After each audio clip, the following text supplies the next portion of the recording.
তখন ঠিক 12টা।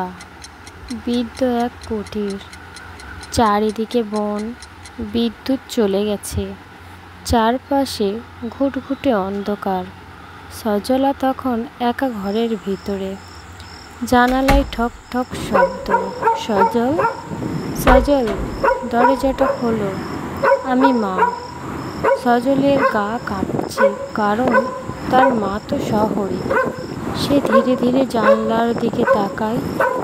এক সাদা শাড়ি পরা মহিলা, চোখ নেই, শুধু একটা শূন্যতা। সে শুধু ফিসফিস করে বলে, সজল, দরজাটা খোলো, আমি তোর মা। সজল দৌড় দরজার দিকে যায়। সজল আর ফিরে আসেনি, শুধু সকালেই পাওয়া গিয়েছিল এক জোড়া জুতো আর এক ফোঁটা রক্ত।